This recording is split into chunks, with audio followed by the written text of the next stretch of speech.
Renata Pimentel. Tudo bom, Rê? E aí, Pig? Tudo bom? Pô, velho, muito obrigado por ter vindo aqui pra gente trocar essa ideia. Fazia anos que a gente não se via. E eu achei que chamar você pro podcast seria uma boa forma da gente se reconectar. Com certeza. E trocar uma ideia sobre esse assunto que eu tenho muita curiosidade. Eu acho que é um assunto muito importante. Questão de saúde pública. Uhum. Né? E eu queria que você se apresentasse primeiro para as pessoas que não lhe conhecem, estão escutando, estão assistindo a gente, para saber um pouco de quem você é e por que a gente está falando sobre o que a gente vai falar. Pode deixar. Meu nome é Renata, né? Me formei em psicologia. Estou atualmente na coordenação de educação permanente de um centro de atenção psicossocial que a gente chama de CAPS, para usuários de álcool e outras drogas, pessoas que têm algum problema com relação ao uso abusivo de drogas. Desde a faculdade que eu entrei também na militância da luta antimanicomial. Então, isso guiou toda a minha formação, guia o meu trabalho, né? Eu estou ali diariamente na luta, de fato, por uma sociedade sem manicômios. E também trabalho no programa de rádio Drogas Fique por Dentro, com o Dr. Antônio Nery Filho, que tem o apoio da Rádio Metrópole. Eu estava assistindo um filme que eu até lhe falei, que eu estava assistindo, que é o Holocausto Brasileiro. Sim. Que é do hospital de... Colônia, exatamente. Isso, em Minas Gerais. Isso. E eu fiquei impactado com a realidade daquele manicômio. Eu, tipo assim, apesar de ele ter sido um exponencial, né? Ele não é isolado da realidade. Existem outras realidades parecidas com ele. E eu queria que você explicasse o porquê.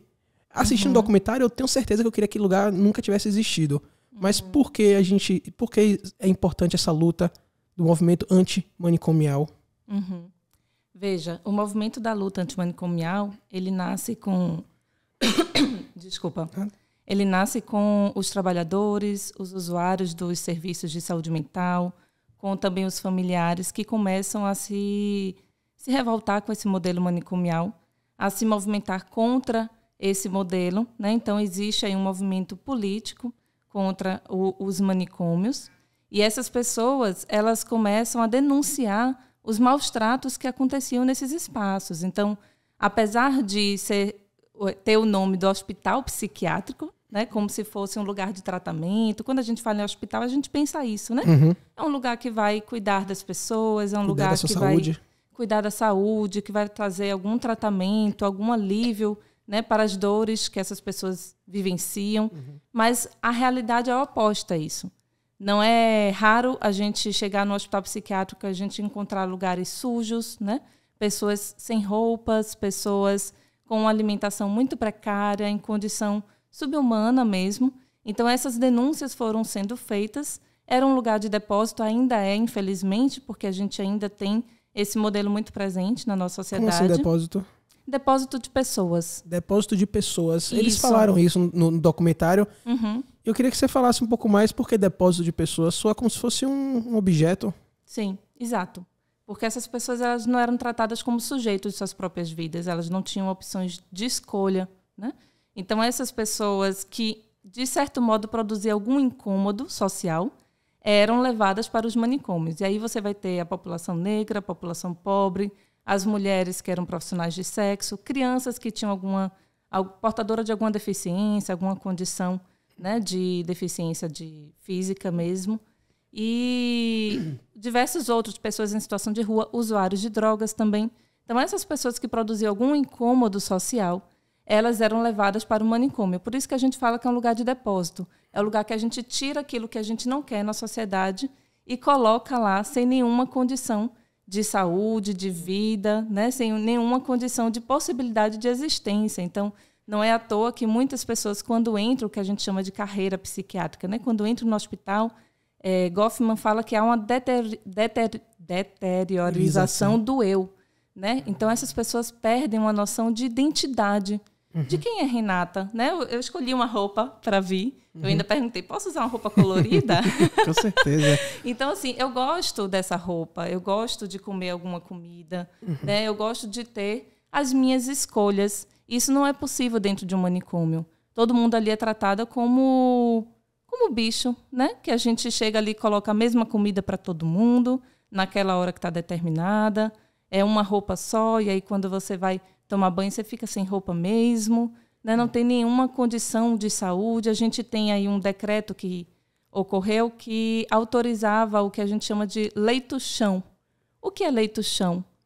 É dormir no chão, né? Então, hospitais que tinham condições para 500 pessoas, chegava a ter 2.000 pessoas Desumano, dentro, né, de um hospital. No Hospital Colônia existia um cemitério dentro do hospital. Por que existia um cemitério dentro do hospital? Aquele filme é uma loucura. Aquele filme foi um soco no estômago, e sabe? Não é um filme, é realidade.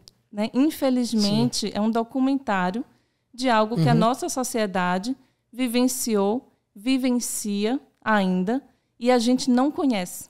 A gente ainda reproduz a ideia de que as pessoas que sofrem, que estão num momento de sofrimento psíquico, que elas precisam ser tiradas, isoladas, porque existe todo um processo de estigma que essas pessoas vivenciam. Então, quando eu tenho alguém que entra no processo de crise, né, de intenso sofrimento, a gente tem medo, né? A gente acha que é uma pessoa que pode fazer qualquer coisa. Isso é o processo de estigmatização desses sujeitos, né? Então, a gente muitas vezes recorre, a gente enquanto sociedade, tá? Recorre ao manicômio porque foi isso que culturalmente foi passado também, né? Principalmente para as famílias. Muitas vezes as famílias procuram ajuda porque Sim. não sabem o que fazer com o seu familiar que está em intenso sofrimento. Sim. E a ajuda que ela recebe é a internação, né? Então, são pessoas que procuram o cuidado e não sabem o que acontece dentro desses espaços. E no próprio filme, né, a autora do livro, que é o documentário é baseado no livro, né? E a autora, Daniela. Sim. Isso, Daniela, ela fala que eu quis procurar o culpado, de quem era a culpa. Eu quis procurar muito a culpa, de me apontar quem... E depois eu vi que nós, a sociedade... Então não é um culpado, não foi uma pessoa, não foi um grupo...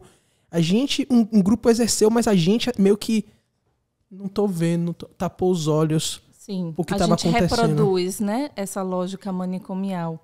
A gente fala que, para além dos espaços físicos dos hospitais, a gente precisa lutar contra as mentes manicomiais, né? A cultura manicomial, que está para além do espaço físico, porque eu posso acabar com o espaço físico e, mesmo assim, reproduzir essa lógica de exclusão, né, das pessoas que a gente não quer ver, que a gente não quer conviver, né? Então, são essas pessoas que a gente quer tirar, que a gente quer colocar em algum lugar.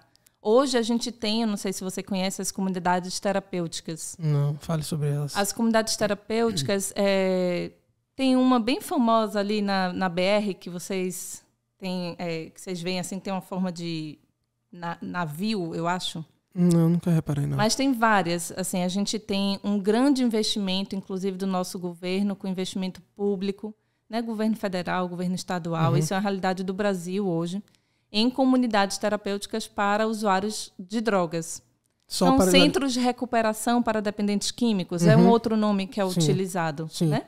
Esses modelos, esses serviços, eles reproduzem a ideia do manicômio, que é essa ideia de que as pessoas que usam drogas, elas precisam ser isoladas da sociedade, e não é à toa que esses lugares normalmente ficam muito longe da casa das pessoas, né?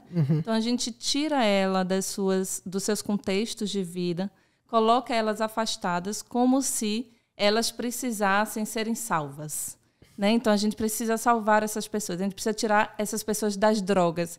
E aí a gente tem a droga, mas a gente pode ter a esquizofrenia, a gente pode ter, né,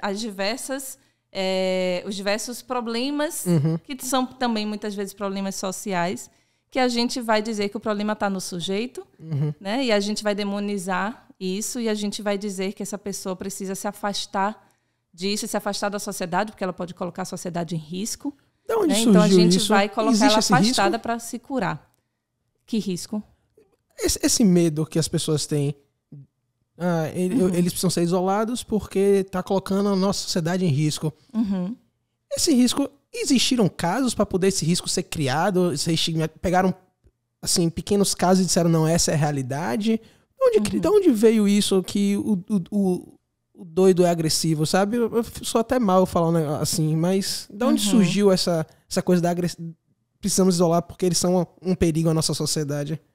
Então, existem interesses quando você reproduz essa ideia, né, de que essas pessoas são perigosas. Não sei se você já viu alguma propaganda antiga sobre a maconha, o uso da maconha. Não. E aí tem propagandas que filmam assim, a pessoa fumando e logo depois que ela fuma, ela vira um monstro e ela sai correndo com a faca para matar as pessoas. Existiu então, isso existiu. A gente tem essas propagandas antigas que foi num processo de demonização, né, da droga, dizer que essa droga é um grande mal e que essas pessoas que usam essa droga são muito perigosas e muito violentas. Mas quando a gente vai ver historicamente, existe um interesse de controle social de um determinado público. Então, não é à toa que no Brasil, a gente tem lá em 1830, se eu não me engano, a proibição municipal, lá no Rio de Janeiro, da maconha, da capoeira, do candomblé. Então, existia ali um controle da população negra. E aí a gente dizia que aquela maconha que era usada por aquela população, ela produzia sujeitos monstros. Né? E aí a mesma coisa com o crack. A gente vê hoje a ideia de que as pessoas que usam crack, elas perdem a noção de si, elas se tornam perigosas, se tornam criminosas, se tornam zumbis, né? Também tem esse processo de estigma das pessoas que usam crack, como se elas se tornassem mortas-vivas, né? Como se elas não fossem mais sujeitos, né, da sua própria vida, que pudessem ter controle, inclusive, do próprio uso, dos próprios comportamentos. E aí a gente associa essa pessoa à imagem de são perigosas. A gente cria o processo de proibição das drogas associando a isso também. E aí a gente faz o quê? A gente criou o crime para criar os criminosos. Então, quando a gente cria o crime, a gente diz essas pessoas que usam drogas são criminosas e elas precisam ser presas. Né? Então, é esse o processo de estigmatização e que vai gerar, obviamente, na população um certo temor. Né? Então, eu, enquanto uma pessoa que... Eu não sou de Marte, eu sou daqui, né? Nasci em Salvador e eu vivencio essa cultura, eu nasci nessa cultura e eu vou reproduzir essa cultura. Então, uma coisa que a gente fala o tempo todo é a gente precisa também olhar para si nesse processo. Quando eu falo da luta antimanicomial, eu preciso também olhar para mim. O que eu estou reproduzindo também dessa lógica? Né? Quando é que eu estou, de fato, valorizando o outro como sujeito da própria vida e quando é que eu estou objetificando o outro, que você falou, né? Parece que são objetos. Sim. Às vezes a gente reproduz isso em outros serviços também, que não é só no manicômio, nas nossas famílias, com os nossos amigos, na sociedade, né? Às vezes a gente pede, inclusive, que o Estado atue nesse sentido, assim, de nos livrar dessas pessoas. Para proteger a sociedade. Que sociedade é essa que a gente está protegendo? Né? Quem é que não faz parte dessa sociedade? Que a gente está dizendo que a gente precisa se proteger de pessoas. Elas não fazem parte também da sociedade? Então... Não só isso, né? Que é bem seletivo quais drogas pode e quais drogas não pode. Sim, mas é por conta do público. Né? Quem é que bebia álcool quando foi proibida a maconha? Então, era o público mais elitizado. Eles não iam proibir o álcool aqui. Né? Então... existe sempre, assim, aquela droga, ela está mais associada a determinado público. Então, a gente vai analisar qual droga é proibida, qual droga não é proibida, também com relação a esse público que usa as substâncias. Né? E aí, hoje a gente tem isso muito mais misturado, né? Sim. Mas isso era algo que era muito mais marcado. Mas aí a gente está falando das pessoas que têm alguma dependência química, e as pessoas que têm uma condição, que tem não sei se doença é a palavra, mas que um esquizofrênico. Se não é no manicômio, o que a gente vai fazer com essa pessoa? Como a gente pode inserir essa pessoa na nossa sociedade e que ela seja uma pessoa funcional? Pronto. A gente começou a ter no Brasil, logo depois aí da ditadura, quando a ditadura acaba, que a gente tem um processo de redemocratização do Brasil, a gente tem um processo da reforma psiquiátrica brasileira, e que é produto também do movimento da luta antimanicomial, né? Então, a gente tem uma reformulação das leis, dos direitos dessas pessoas e também do que elas vão ter como recurso para ser cuidada em liberdade, né? Então... a gente começa a ter o que a gente chama de uma rede de atenção psicossocial. Então, não é um serviço, não é para onde essas pessoas vão.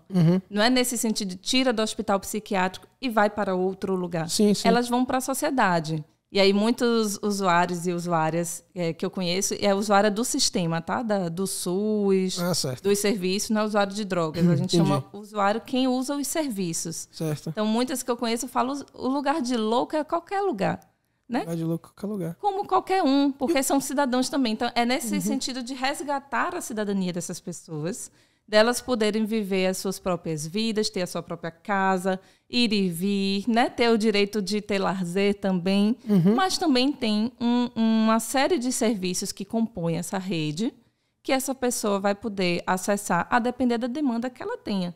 Então, a gente tem, por exemplo, onde eu trabalho, é um centro de atenção psicossocial. A gente tem do tipo IA, que é o CAPS para crianças e adolescentes que estão com algum nível de sofrimento psíquico ou com o uso abusivo de drogas. A gente assim, tem também. Tem crianças e adolescentes que têm um processo de adoecimento, né? Que tem diversos problemas e que também pode ter um uso abusivo de drogas. Então, a gente tem o CAPS, que é voltado para esse público. Temos o CAPS, que é onde eu trabalho, que é voltado apenas para usuários de drogas e aí depende de idade. E aí, quando eu falo usuário de drogas, não é qualquer usuário de droga, assim, porque todos nós usamos drogas, né? Então, o CAPS ele é voltado para quem está com algum problema, de fato, decorrente do uso de drogas. Então, não é simplesmente, eu estou fumando maconha, vou procurar o CAPS. Eu estou bebendo, vou procurar o CAPS. Eu estou usando crack.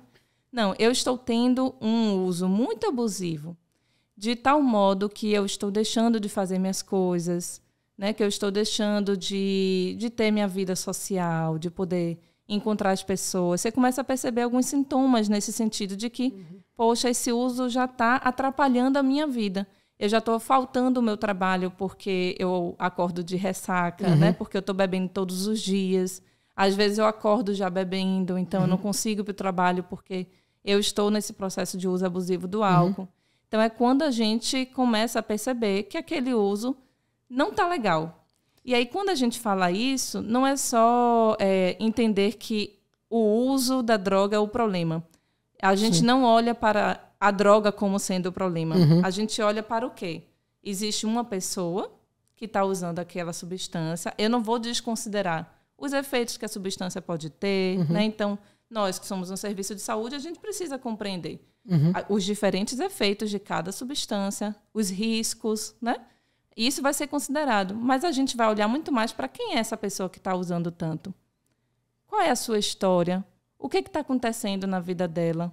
Quando foi que ela começou a ter esse problema com o uso? O que estava acontecendo nesse momento? E aí a gente vai ter uma noção muito maior do porquê que ela está usando aquela substância daquele jeito, né?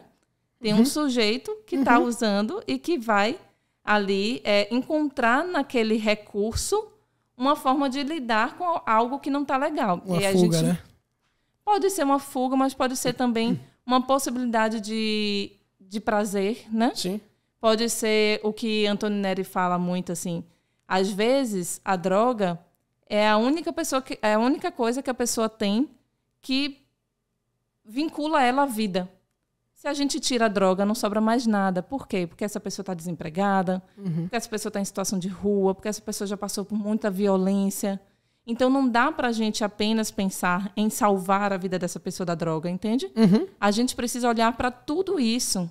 A gente precisa pensar como é que a gente consegue organizar a vida financeira, como é que a gente consegue inserir ela em algum benefício social para ela poder sair da situação de rua. Porque tudo isso são fatores que estão influenciando o fato dela estar usando muita substância. Sim. Então, se a gente cuida de tudo isso, a gente vai, em paralelo, cuidando da saúde dessa pessoa também. Porque a gente pensa que a saúde ela é muito mais complexa. O trabalho, o lazer, tudo isso vai influenciar a minha condição de saúde. Se eu estou usando muita droga, algo não está legal, eu preciso cuidar mais do que não está legal do que da droga em si. O problema não é a droga, né? O problema é o motivo. Exatamente. É o porquê. Exatamente. É o porquê da droga. Agora, tem um interesse de dizer que o problema é a droga, porque quando você fala que o problema da sociedade é o crack, que o problema da sociedade é a droga, a gente precisa fazer a guerra às drogas, né? A gente precisa acabar com isso, que é uma ilusão. A gente não tem nenhum registro de humanidade sem drogas. Sim. Né? Então, o uso de drogas acompanha a história da humanidade, é demasiadamente humano o uso de drogas. Exatamente. Né? Mas a gente usa desse discurso, como eu estava falando, também com o objetivo de um controle social. Né? Então, você tem ali a polícia entrando em diversos lugares que não entra na minha casa desse modo, não entra no meu bairro desse modo, mas entra na favela desse modo, né? Atirando. E a justificativa que existe por trás disso é a guerra às drogas. É como se estivesse fazendo um bem para a humanidade. Mas a gente não está acabando com as drogas. A gente não tem nenhum benefício que você, nesse sentido, né? Que você possa olhar e falar, poxa, a guerra às drogas pelo menos diminuiu o uso. Não diminuiu. Diminuiu a quantidade de drogas no mundo? Não diminuiu. Diminuiu a quantidade de traficantes? Não diminuiu, entende? Então, o que é mesmo? Por que a gente ainda tem esse modelo de guerra às drogas? Né? Por que a gente ainda tem essa ideia de que a gente demoniza a droga, porque a droga é o grande mal e a gente precisa combater isso? Né? E aí as pessoas sofrem as consequências disso. Sim. Quem está morrendo não são as drogas, são as pessoas. Sim. Inclusive os próprios policiais, assim, porque eu acho que não dá pra gente botar o policial como algoz, porque ele tá ali cumprindo uma ordem, né? E uma ordem, aquilo que a gente tá falando, inclusive da própria sociedade. A sociedade cobra isso. Sim, e não é o bem contra o mal, não é o preto no branco, né? São fatores muito mais complexos em relação a isso. E eu sempre achei um absurdo, por exemplo, quem é o Estado para dizer o que eu posso ingerir, sabe? Por que eu dou ao Estado esse poder de dizer, não, você não pode fumar maconha, você não pode cheirar cocaína, você não pode usar heroína, você não pode usar crack. Quem é o Estado que diz isso pra mim? Aí a gente pensa, ele diz porque é uma questão de saúde pública. E quando é você sozinho é uma coisa, mas quando são várias pessoas que estão interagindo na sociedade, aí fica um pouco mais complexo. Mas se é uma questão de saúde pública, ela precisa ser tratada desse lugar. E não do lugar da segurança pública. Sim. Né? Quando a gente olha para a saúde pública, que é aquilo que eu estava trazendo, assim, eu não vou deixar de ter problemas com pessoas que estão usando drogas de uma maneira mais abusiva. A gente continuará tendo, mesmo se a gente legalizar as drogas, se a gente tiver uma sociedade que vai dizer assim, ok, as pessoas usam drogas, a gente não tem como impedir isso. Vamos cuidar, então, das pessoas que estão tendo problemas com relação a isso. Isso é você cuidar da saúde pública. Sim. Cuidar da saúde pública também é você investir nas condições de vida dessas pessoas. Então, ao invés de eu olhar para as pessoas em situação de rua e dizer, olha o que o crack está fazendo com essas pessoas, eu posso olhar para essas pessoas e dizer, qual é a oportunidade de emprego que elas estão tendo? Qual é a dignidade que elas estão tendo? Quais são os direitos que elas estão tendo acesso? E aí o Estado se desresponsabiliza também quando diz que o problema é o crack. Sim, né? Sim. E a gente falha como sociedade, né? Essa é a realidade. A gente falha como sociedade quando existem essas grandes cracolândias, sabe? Onde tem não só cracolândia, o exemplo do hospital colonial, sabe? O hospital colônia, sabe? A gente erra como sociedade, a gente falha como sociedade quando a gente chega a esse ponto. E acho que cada vez mais a gente não tenta se desvincular, mas nem tirar a sua responsabilidade, assim, eu não uso, eu faço a minha parte, sabe? E a gente tira um pouco da nossa responsabilidade. Mas a responsabilidade nossa é bem maior do que o apenas não usar. Porque a gente tá discriminando quem usa. Quem é que de fato não usa? Droga nenhuma, né? Porque eu acho que quando a gente fala de droga, parece que a única coisa que é droga são as drogas ilícitas. Sim. Mas a gente tem muitas drogas lícitas que, inclusive, estão no topo aí dos usos que produzem mais danos. Né? Então, a gente tem muitos medicamentos, a gente tem o álcool, o tabaco, que são drogas legais, e que a gente tem um alto índice de pessoas com problemas decorrentes do uso dessas drogas. Sim. Então, quando a gente fala quem é o drogado, né? Quem é que está usando drogas? É toda a sociedade, de uma maneira geral. Né? Todos nós usamos algum tipo de droga. Agora, eu vou ter as minhas escolhas a partir do que faz sentido para mim. Então, eu costumo explicar muito assim, se eu tenho um momento assim, de muito estudo, muito trabalho, e eu vou chegar em casa cansada, e eu preciso ainda apresentar um texto na aula, algo nesse sentido, que precisa que você esteja atenta, que você esteja disposta, que você esteja ali muito mais, né, antenada, eu não vou beber álcool. Porque se eu for beber cerveja, eu gosto de tomar cerveja, mas naquele momento não tem sentido nenhum tomar cerveja. Sim. Porque eu vou diminuir, né, meu comportamento, minha atenção. Eu vou falar talvez um pouco embolado se eu beber muito, né? E aí eu vou me embolar também na hora de conseguir linkar as ideias. Então não faz sentido naquele momento eu beber cerveja. No meu caso, eu gosto do café. O café me deixa mais alerta, então eu chego em casa cansada, preciso apresentar um texto, eu vou tomar um café. Então isso eu estou falando de uma coisa simples, porque isso acontece, eu consigo me aproximar mais desse exemplo, né? A sociedade consegue entender melhor. Porque o café é uma droga também. A cafeína é uma droga, né? Então a gente consegue compreender, eu uso café, né? Eu uso a cafeína. E isso faz sentido naquele contexto em que eu, Renata, que gosto de café, preciso ficar alerta. Agora, se chega sexta-feira, aí eu estou querendo relaxar, estou querendo encontrar os amigos, eu posso beber uma cerveja. Então, aquele contexto faz sentido eu usar a cerveja. A mesma coisa vai ser para qualquer uso de substância em qualquer contexto. Você precisa entender quem é que está usando aquilo que eu estava falando, né? Está usando por quê? Qual é a funcionalidade daquela substância naquele momento para aquela pessoa? A maconha pode produzir um relaxamento para aquela pessoa no momento em que ela está muito tensa, que ela ficou sem dormir de noite. Então, às vezes, quem está em situação de rua não consegue dormir direito, por exemplo. Porque de noite é muito mais perigoso, eu fico muito mais vulnerável, né? Então, de noite faz mais sentido eu usar crack. Aí, pensando a funcionalidade, né? Faz mais sentido eu usar crack, que vai me deixar mais alerta, tem ali a cocaína. Né? Então, vai fazer com que eu consiga me proteger. Então, o crack, naquele contexto, está até salvando a vida daquela pessoa porque ela não dormiu. É uma forma de defesa, né? Em um contexto que ela poderia estar ameaçada, enfim, né? Qual é o seu pensamento em relação às drogas? Você é a favor de liberar tudo? Eu sou a favor de regulamentar o uso de substâncias. Então, a gente precisa ter algum controle. Liberado já está. O que acontece? As pessoas já estão usando drogas, as pessoas sempre usaram drogas. Sendo lícita ou sendo ilícita, elas estão usando, nós estamos usando. O que acontece? Quando é proibida, você acaba correndo mais riscos no processo de compra da substância, de adquirir a substância, né? Então, você tem mais riscos por conta da proibição. E não por conta da substância, entenda. E a substância também, risco, né? E porque você acaba pegando coisas que não... a procedência, você não sabe a procedência. Então tem o risco do processo de compra, de como é que eu vou adquirir uma substância ilícita.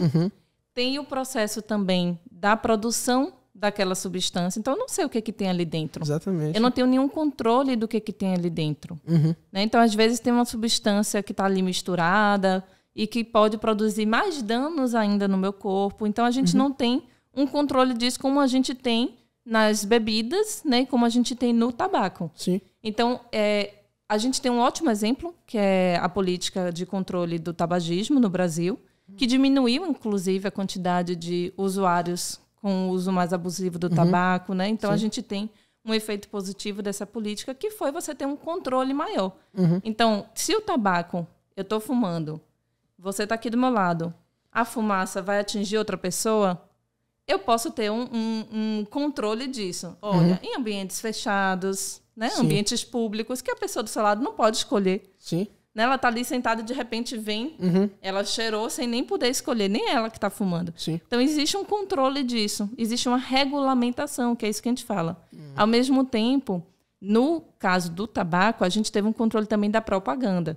Então, a gente tinha propagandas, inclusive, bem... bem irônicas, né? De pessoas fazendo esporte e tal, e lá... Não pode falar marca? Pode, né? pode. Oxente, aqui não tem essa, não. E aí lá tem a marca do tabaco, né? Daquela... da empresa, enfim. Sim. Então, a gente tinha um incentivo ao uso do tabaco, o que também não é legal, né? Você está ali associando uma substância... Era chique, que né? pode produzir muitos problemas, sim, né? O uso abusivo do tabaco, a gente sabe que pode produzir muitos problemas, câncer, enfim. Tem muitas substâncias ali. Então, uma coisa é você entender que as pessoas usam e que você vai cuidar das pessoas que estão com o uso mais compulsivo, mais problemático. Outra coisa é você incentivar. Então, a gente não está dizendo sim às drogas. Né? A gente não está fazendo a oposição nesse sentido de... Então, vamos dizer sim a todas as drogas, todo mundo tem que usar drogas. Não, a gente compreende que Não adianta dizer não às drogas, todos nós usamos, né? Tem os momentos que eu uso mais, ou que eu uso menos, ou que eu uso mais tal substância, ou que eu uso mais a outra substância. Mas é isso, né? Sim. Faz parte do humano, né? Buscar esses recursos também. E faz parte do humano também exagerar, né? Certas pessoas exageram. Isso. E aí a gente precisa entender por que está exagerando. Então, é muito mais nesse sentido, assim. Então, eu acredito muito mais no caminho de você regulamentar o uso, regulamentar a produção, regulamentar o local de compra, né? A gente não vê a polícia chegando em empresas de cerveja, atirando, né? Então, você tem ali, quando eu vou comprar, pelo menos eu, quando eu vou comprar cerveja, eu não fico tensa, achando que alguém vai ver que eu estou comprando cerveja e a polícia pode bater aqui e já chegar atirando. Então, eu não estou me colocando em risco porque aquela substância é uma substância legal. Né? Então, não, e não só a polícia, né? Até quem vai no beco tá à mercê de quem tá na favela vendendo, né? A polícia é apenas um dos lados. Mas, um dos lados, mas exato. Tem vários às vezes outros tem a briga problemas. Entre os grupos, as facções, e você está ali no meio, né? Sim. Então, isso é um problema do processo de proibição das drogas. Sim. Eu vi uma entrevista com o Dr. Carl Hartman. Ele é... Você sabe quem é? Sério? Americano. Isso. Muito bom. Velho, fantástico. Pô, ele é um doutor renomado. Sim. E ele ensina, acho que na Columbia, em Nova York, na faculdade super... eu já não sei tantos detalhes. Mas eu tenho quase certeza que é na Columbia, que é uma faculdade super famosa nos Estados Unidos, a Ivy League e tudo mais. E ele fala que o grande problema é a falta de educação às drogas. Porque muitos pais querem esconder as drogas dos filhos para ele não saber, sendo que, velho, eventualmente ele vai descobrir, eventualmente ele vai ser apresentado. E ele falava, meus filhos veem maconha, veem as drogas porque eu quero que eles entendam como é, porque a última coisa que eu quero é ele chegar numa festa, alguém oferecer para ele, seja um baseado, seja uma carreira de cocaína, o que for, e ele não saber, assim, não é nem usar, o que aquilo vai fazer em mim, sabe? O que é muito, o que é pouco. A gente não tem noção de quantidade. Exato. A gente não tem noção de pureza, a gente não tem noção de nada. E ele fala que o grande problema é muito mais a falta de educação. Isso. E ele fala, eu uso heroína de forma regular. A vida toda, eu ouvi dizer que heroína você usa uma vez... Usou uma vez, acabou. O crack é a mesma coisa. Tem esse mito, né, de que as pessoas usam... E pronto, usou uma vez, a vida dela já está tomada, ela já está dependente. E não é verdade. Eu conheço também muitas pessoas que usam de vez em quando. E ele fala ou que usaram e não gostaram. Sim, e ele fala dados. Ele fala o seguinte, a estatística é o seguinte, a estatística é que a pequena, uma porcentagem pequena é a que vicia, a que fica viciada. Se você pegar 100 pessoas que usam drogas, vai ser a pequena parte que vai ser os viciados. O resto usa de forma normal.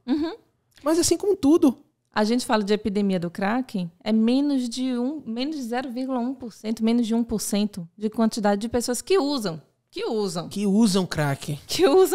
Imagine. Em cima disso, ainda tem as pessoas que usam, mas que não tá com uso problemático. Entende? Então, que epidemia é essa? Que conceito de epidemia é esse? Aí a gente vê que, por exemplo, nos Estados Unidos, na Califórnia especialmente, a epidemia do crack era para... os bairros negros se matarem, velho, se matem aí, tá todo mundo lá, se matem lá. E tem muitos filmes que falam sobre isso. Então a gente fica assim, o que é essa epidemia? Mas a gente como sociedade, eu como ignorante, você estudou. Então, você estudou, entendeu? Você sabe o que a droga, qual é o verdadeiro problema, não da droga, mas o porquê a droga e tudo mais. Você sabe, você consegue entender mais ou menos o problema. Nós ignorantes como sociedade, que a gente só vê a notícia na televisão, sabe? A gente só vê aquilo, a gente fica assustado. Isso. E a gente, porra, não quero isso não, velho. Não, proíbe tudo. E a mídia, de uma maneira geral, vai tocar o terror. Não brinca, né? Vai dizer isso que eu tô falando. A droga é o grande mal, exatamente. Isso vai causar isso, a epidemia do crack... A gente precisa democratizar informações de qualidade. E o que o Carl Hart está falando é que quanto mais informação você tem, mais consciência você vai ter das suas escolhas. Exatamente. Né? Então, a democratização da informação também é você promover saúde, também é você reduzir danos, reduzir riscos, né? Sim. Porque se eu sei que quando eu beber eu vou ficar com um comportamento mais lentificado, e aí eu vou dirigir logo depois, eu sei que eu vou ter uma reação mais lentificada e pode ser que eu tenha algum acidente, tenha algum problema, porque eu não consegui reagir no tempo que eu reagiria se eu não tivesse bebido. Então, por isso que a gente fala, se beber, não dirija. Mas também não é assim, não beba, tá proibido beber. Sim. Não, as pessoas vão beber. Você entende a diferença? As pessoas vão beber. As pessoas saem e vão beber. Então, vamos trazer informações sobre você bebendo e dirigindo. Produz riscos. Então, é isso que ele está dizendo, né? Isso. Se eu uso a cocaína em uma quantidade X, né, eu vou ter uma parada cardiorrespiratória, eu posso ter um quadro de overdose. Então, é mais você acessar informações de qualidade para que você possa se proteger. Até saber, tipo assim, eu quero experimentar, mas eu vou experimentar com responsabilidade. Exatamente. Eu vou experimentar sabendo que isso daqui está ok, uma quantidade pequena, ou eu não vou misturar isso com isso. Então, são estratégias de você, de fato, promover a saúde. E aí as pessoas acham que está incentivando o uso de drogas. Não, a gente está trazendo a informação. Não vira um tabu, né? Não pode falar sobre isso. E é isso que você está falando. Às vezes, dentro de casa, eu não tenho a informação. Então, eu vou descobrir fazendo, experimentando e, às vezes, me colocando em risco. Às vezes não, né?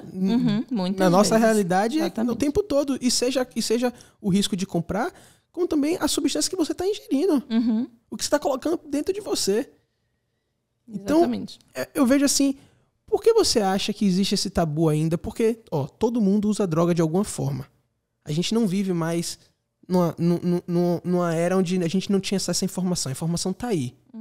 Acho que talvez ela não está sendo bem espalhada, né? Bem divulgada. Tá aí, mas ainda não acesso. A gente não tem, você falou, né? Eu não tinha acesso a isso. Eu tive que estudar, procurar saber. Ainda não está tão democratizada. Não é de interesse também democratizar essas informações. Né? Então, a gente precisa usar... Aqui, por exemplo, é um espaço de estratégia de você conseguir alcançar mais pessoas. A rádio, né, a TV. Isso. A gente precisa se colocar nesse lugar de, olha, gente, vamos falar sobre isso aqui, porque não é assim como a gente está pensando. Né? Como é que a gente pode cuidar disso, falar sobre isso, falar abertamente? A gente faz também muitos trabalhos nas escolas, né, de chegar e falar com os pais, os professores, os alunos. Vamos falar sobre isso, não vamos criar aqui essa barreira no diálogo sobre o uso de drogas, porque ela não vai ajudar, né? Ela não vai ajudar a gente a identificar quem é que está com uso abusivo, que está precisando de ajuda, né? Então, às vezes, o pai descobre que o filho está com um problema quando o filho já passou mal, já está no hospital. Quando a merda já aconteceu. Já está com um quadro de saúde um pouco mais complicado, porque ele não teve informação, porque ele não teve possibilidade de diálogo, porque ele não teve quem identificasse que ele não estava bem, né? Quem dialogasse abertamente sobre as coisas. Então, ele vai se fechando, ele não vai tendo coragem de compartilhar, né, das suas situações, inclusive das suas fragilidades. Né? A gente cria nossas barreiras assim, de proteção, de defesa.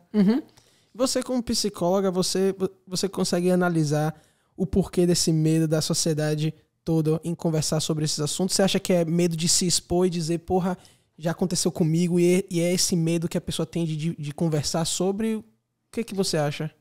Veja, pergunta difícil, vamos lá. Eu acho que tem o medo do processo de estigma que eu estava trazendo. Sentir discriminado. O usuário de droga é vagal, né? Vagabundo, não quer saber da vida, é perigoso. Eu não quero dizer que meu filho usa drogas para as pessoas. Eu não quero nem admitir que meu filho usa drogas. Porque o que pode acontecer, né? Então, assim, tem uma dificuldade também de olhar para isso por conta de todo o medo que já está culturalmente sendo transmitido com relação ao processo de estigmatização dos usuários de drogas. Aí, além disso, a gente tem também, em diferentes realidades, né? Se a gente for pensar numa família mais humilde, tem o medo desse filho morrer, né? Tem o medo desse filho ser morto pela polícia, desse filho ser morto pelo... Uma overdose da vida, né? Também tem esse medo, né? Sim, tem o medo também, né? De você, poxa, eu não sei até que ponto eu consigo... Se eu não tenho informação, porque as pessoas também não têm informação, né? Então, o desconhecido é algo complicado. A gente começa a fantasiar coisas. Isso. Então, tá usando maconha, Ave Maria, vai virar esquizofrênico, vai... ter ter um surto, vai começar a agir de uma maneira estranha, né? Vai começar... Então, tem o que eu não sei lidar com isso porque eu não sei o que é isso, eu não tenho informações sobre isso. Sim. Então, cria um pavor também desse desconhecido, né? Total. E as famílias que têm, assim, uma realidade mais próxima, né, dessa guerra às drogas, né? Onde está tendo, de fato, a guerra. Onde as pessoas estão chegando atirando, né? Onde as famílias não têm privacidade. Eu tenho medo do meu filho, do meu irmão, de estar nesse contexto de tanta violência. Então, eu tenho medo da violência voltada para as pessoas que são usuários. Se por acaso ele é pego com... Porque a gente sabe a diferença, né? De você estar na rua, da gente estar com um cigarro de maconha e é pego pela polícia. A atuação é diferente do que se uma pessoa que está em situação de rua ou está num bairro, né, mais humilde. E aí essa pessoa ela tem um risco, né, de ter uma atuação mais violenta contra ela por conta da sua condição socioeconômica. Sim. E da sua condição racial também. Sim. Mas aí a gente já está falando de um dos problemas... Assim, lógico que não tem como dissociar uma coisa da outra, né? Mas a gente está vendo assim, mais da parte socioeconômica. Mas estou pensando, assim, até o classe média mesmo. Os pais ficam com medo... Assim, são duas reações quando o filho começa a fumar maconha. Ou se o filho fuma maconha. Ou se pensa na possibilidade do filho fumar maconha. Um vai ficar viciado... E 2, a maconha é a porta de entrada para as outras drogas, o que já tem... Dr. Carl fala que isso é uma falácia. Não existe nenhuma comprovação de que quem usa maconha vai passar a usar outras substâncias. Porque é aquilo que eu estava te dizendo. Eu vou escolher uma substância a depender do efeito que ela faz em mim. Do efeito que ela faz em mim, mas também dos meus gostos, né? Do que naquele contexto estou procurando. Né? Então, eu não vou... Imagina, eu quero fumar maconha, então eu vou usar cocaína. Tem efeitos completamente diferentes, né? Então, não faz sentido isso, de quem vai usar maconha vai usar outras substâncias com diversos efeitos completamente diferentes, com contextos diferentes também, enfim. Então... Será que você acha que é porque fazem analogia, assim, eu pensei nessa analogia recentemente, tipo assim, quem bebe cerveja... vai eventualmente beber uma vodka, vai eventualmente beber um uísque. Aí eles pensam, quem fuma maconha vai eventualmente... Porque quando você toma uma cervejinha, mas assim, hoje eu quero uma coisa um pouco mais forte. Aí eu vou pro uísque, sabe? Aí pensa assim, normalmente fumo baseado. Hoje eu quero algo mais forte, vou cheirar cocaína, sabe? Pode ter também, né? Porque não faz sentido nenhum. Eu acho que podem ter diversos fatores, assim. Mas eu acho que está muito mais associado ao fato de ser uma droga ilícita, que tem todo o processo aí de... se colocar como algo demonizado. Então, a gente está ali dentro de um pacote de substâncias que muitas vezes as pessoas falam de drogas associando a esse pacote de substâncias que são as substâncias proibidas. Sim. Então, a maconha está nesse bolo aí. Então, se a pessoa for usar ou crack, ou a maconha, ou a cocaína, é como se ela tivesse, né, suscetível a usar qualquer outra substância aí desse pacote. É bem complicado, né? É bem feio, né? Sim. O que mais lhe preocupa nesse cenário todo? Qual é a coisa o que me preocupa mais é... Olha, a gente tá vivenciando um momento bem difícil, assim, porque eu trabalho no SUS, né? Eu trabalho num serviço público. Eu defendo o SUS, eu defendo a saúde pública, a saúde coletiva. E eu acho que a gente precisa de investimento para que isso funcione. Então, muitas vezes a gente fala, o SUS não funciona... Aí, no campo da saúde mental, fala, o CAPS não funciona, a gente precisa do hospital psiquiátrico. O que não funciona? Não funciona o investimento, né? A gente está tendo muito investimento para comunidades terapêuticas, como eu disse. Se eu não me engano, no ano de 2017, a gente teve 120 milhões de recursos públicos direcionados para as comunidades terapêuticas. E, em paralelo, eu acho que foi menos de um terço para os CAPs, os Centros de Atenção Psicossocial. Então, o que acontece é que a gente torna o trabalho muito difícil e, inclusive, a saúde da população muito mais precária, né? Porque as pessoas não conseguem acessar os serviços, a gente está tendo muita dificuldade de fato, garantir o acesso das pessoas aos serviços de saúde mental mais dentro da nossa realidade, né? Enquanto profissional da saúde mental. E isso tem produzido muita desassistência, assim. Então, me preocupa muito, porque a gente está vivenciando também o aumento do desemprego, a gente está vivenciando também o aumento da insegurança alimentar, a gente está vivenciando o aumento da miséria mesmo social. Sim. As pessoas estão adoecendo mais e a gente está tendo menos investimento para conseguir dar conta do acompanhamento dessas pessoas no seu processo de adoecimento.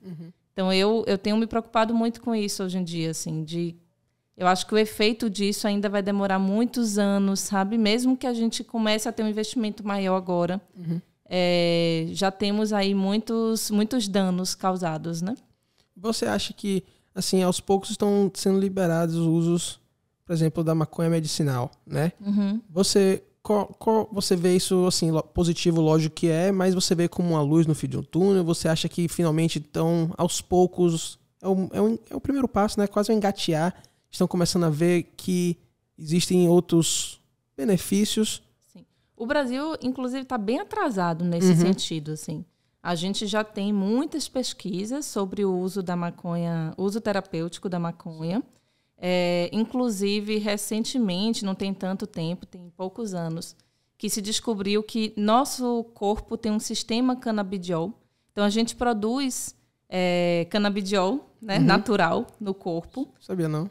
Pois é. Então, o uso da cannabis para alguns quadros de saúde já está comprovado cientificamente. Sim. Assim. Temos alguns quadros de câncer, né, de epilepsia, que a gente consegue ter uma melhora dos sintomas. Alzheimer. Com o uso da terapêutico da maconha. Aí tem a questão do tabu, as pessoas não sabem, as pessoas não compreendem, não têm acesso à informação e acham, estão querendo legalizar a maconha porque é tudo maconheiro, todo mundo... Farrear. A gente, pois é, e aí eu acho que a gente tem uma desinformação que atrapalha o processo, né? Mas o avanço disso também tem um processo de luta, mas também tem um processo de interesse das indústrias farmacêuticas. Sim. Tanto é que nessas atualizações aí, as pessoas, para conseguir produzir o próprio óleo, elas têm muita dificuldade. Né? E aí a gente vê todo esse processo aí de interesse econômico em cima da legalização do uso da maconha. Agora, eu acho que tem também alguns discursos que é como se fosse a maconha menos pior, né? A maconha não é droga. Sim. Eu acho que não é por aí. É aquilo que eu estava trazendo, assim. A gente não pode dizer, legaliza isso porque essa substância é boa, as outras... Tudo vai depender, como eu estava falando, de como é que eu estou usando essa substância, né? Então, assim, para mim, todas as substâncias precisam ser legalizadas, regulamentadas, mas eu não acho que existe substância melhor ou pior, existe droga menos... como é que eu posso dizer? Que é menos droga, né? Sim. Não existe droga menos droga. Todas são drogas, entende? A gente vai ter a diferença entre o veneno e o remédio é a dose. É a mesma coisa, né? Então, você vai precisar ter um certo controle, assim, disso. A regulamentação serve para isso, para você entender, poxa, tal pessoa aqui está usando muito disso. Vamos cuidar dessa pessoa, né? Vamos cuidar do que está acontecendo aí. Vamos tentar entender o que está acontecendo com ela, por que ela está usando muito, seja a maconha, seja um medicamento. Então, a gente tem na farmácia, na drogaria, a gente tem muitas drogarias, sim, né? Sim. E é o que mais tem. O que mais tem, né? Pois é, tudo está fechando, está virando drogaria. Está virando drogaria. Então, isso fala sobre a nossa sociedade, o processo de adoecimento da nossa sociedade, né? Exatamente. Mas o que acontece? Dentro da drogaria, eu posso estar comprando um medicamento que está me ajudando ou que está produzindo danos. Então, o que vai diferenciar? E aí a gente volta mais uma vez. Como é que eu estou usando essa substância? Qual a quantidade que eu estou usando? Né? Com que frequência? Eu posso ter um problema decorrente do uso de uma medicação legalizada. Né? Muito. Então, a gente precisa entender isso, assim. Sim. Você acha que é um pouco de hipocrisia das pessoas? Também. Eu... Sem querer julgar ninguém, mas julgando um pouco. Eu escuto muito as pessoas falando, não, mas eu não sou drogado, não, mas eu não uso drogas, né? Então, é um pouco isso, assim, eu sou melhor, né? Sim. Não, eu sou melhor do que a pessoa que usa crack. Eu não uso drogas. Ele tá, ó como é que ele tá. Mas toma remédio pra dormir todo dia. Eu bebo álcool, eu não uso drogas. Sim. Eu só uso drogas se for droga ilegal. Então tem uma hipocrisia, mas tem também uma relação de poder, sabe? De diferenciar. Eu não sou igual. Sim, né? sim. O meu uso aqui não é de droga, né? Sim. É só beber uma cervejinha. Sim, sim. Né? Eu só uso tal medicação. Sim, então... sim. Eu concordo 99,999 que você falou, só discordo de uma coisa. Maconha é melhor do que todas as outras. Sabe por quê, velho? Rapaz, aquela planta... Renata, aquela planta é milagrosa. Deixa eu dizer uma coisa. Você faz roupa que dura mais do que algodão. Sim. Você faz um papel que é melhor do que a celulose. Sim. Você faz um plástico que é mais resistente do que o derivado de petróleo e é biodegradável. Sim. Entendeu? Então, a ponta do iceberg, pra mim, é o THC. Sabe? THC é apenas um detalhezinho que ela faz. Porque tem tanta outra coisa. Tem um vídeo na internet, você acha isso na internet? Mas veja, o que eu estava falando não é com relação a isso, é com relação ao uso. Eu entendi. Né? Se eu estou usando a maconha, eu não sou menos do que você que usa crack. Ou mais disso. do que você que usa crack. Né? Não é menos droga do que a sua. Nesse sentido, assim. Porque às vezes... para uma pessoa, ela pode estar tendo uma relação muito boa com a maconha está ajudando ela, pode estar ajudando a relaxar, né? Ela pode funcionar melhor, mas para outra pessoa pode não ser. Sim. Então, a gente precisa ter essa atenção também. Ah, lógico, como tudo, né? Como tudo, tem coisa que funciona para mim e não funciona para você. Tem gente que não se dá bem com glúten. Sim. Entendeu? E aí eu não posso defender o que é bom pra mim só, né? Exatamente. Então acho que é isso, assim, vamos legalizar a maconha porque eu gosto da maconha. Não é porque eu gosto da maconha somente. A gente precisa pensar assim, vamos legalizar todas as drogas, porque todo mundo usa drogas, a gente não precisa vivenciar todo esse processo de violência, de riscos, de danos que a proibição traz, né? Sim. Eu sei, foi só uma piadinha, sabe? Mas foi bom que você trouxe outras informações também sobre a planta que às vezes as pessoas não sabem, né? Não sabem que a folha da maconha ela pode ser usada para muitas coisas. Muitas coisas. Tá todo mundo falando de canudo, todo mundo falando, vamos parar de usar garrafinha. Ó, seria muito melhor se usasse garrafinha feita de plástico, feito da cannabis. Deixa eu dizer uma coisa, Henry Ford, da Ford, construiu um carro que por fora era de plástico, que era todo feito do plástico derivado da cannabis. Só que o problema é o seguinte, carro, se você, na hora da colisão, você precisa que ele deforme, entendeu? Pra diminuir o impacto. Exatamente. E esse era um plástico, o plástico é tão bom que tem um vídeo na internet, você acha isso no YouTube, ele com um martelo, ele bate no carro, não faz uma amostra, não faz nada no carro. É o tão quão bom o plástico é, sabe? E, porra, tem um vídeo na internet, assim, emocionante de um filho que o pai tem Alzheimer. Assim, o canal do cara, você vê, o canal do cara é 100% maconheiraço. Ele é o estereótipo do maconheiro, sabe? Que cara, todo good vibes, não sei o quê. É aquele estereótipo do maconheiro. Só que esse vídeo é muito bacana porque o pai dele tem Alzheimer, super violento, sabe? Mostra nos vídeos o pai super violento, sabe? Sem querer, sem saber, né? Inconsciente. E aí, com o tempo, o tratamento com a maconha, com o óleo do CBD. E a forma que o pai melhora. Eu assisti com minha namorada chorona, chorou como a zorra, eu caí umas lagriminhas, sabe? Porque foi um negócio assim emocionante ver a reação do cara. Só que ninguém leva a sério, porque quando você vai ver o canal dele, é todo um malucão, entendeu? E aí você acaba perdendo isso aqui, ó, você é uma nuvem de fumaça, sabe? Você esconde tudo. Ah, não, mas ele é maconheiro, mas ele é isso. Pra esconder o fato de que, porra, ajuda. Pode ser muito bom. A gente pode estar tratando muita coisa. A gente pode estar acabando com o sofrimento de muita gente.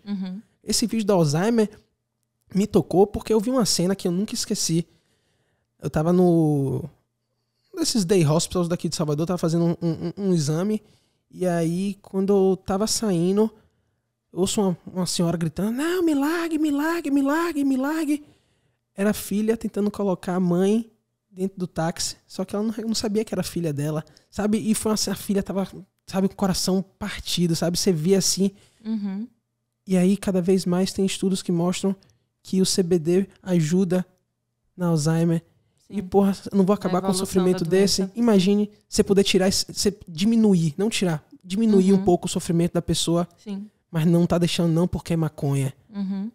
Porque é coisa de maconheiro, sabe? E isso é um lado muito triste da sociedade, porque a gente fala, muita gente fala de paz, amor, pensar no outro.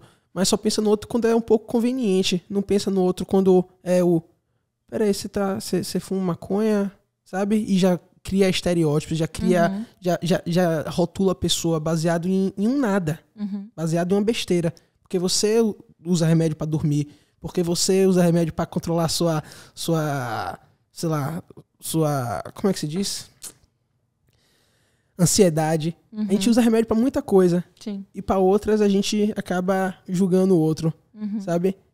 Meu momento aqui, velho, eu me sinto melhor se eu fumar um baseado e ficar de boa. Pensamento na coletividade, a gente tá cada vez mais individualizado. Cada vez mais. Você acha que isso é um mecanismo de defesa? A gente pensa muito mais na gente pra não se magoar, pra não deixar o de fora machucar? Eu acho que a gente tá vivenciando um processo, né, de muita... Esse modelo capitalista, neoliberal, ele reproduz essa ideia de que a gente precisa competir entre a gente o tempo todo, né? A gente precisa se especializar, a gente precisa ser melhor do que o outro, a gente precisa estar o tempo todo, né? Se projetando no topo. Então, tem essa ideia assim, de alcançar um topo de relação de poder. Sim. Né? Então, isso vai atrapalhar as nossas relações. A gente... Quando é criança, assim, as escolas ensinam a gente a matemática, português, né? Mas ensina muito pouco sobre as relações.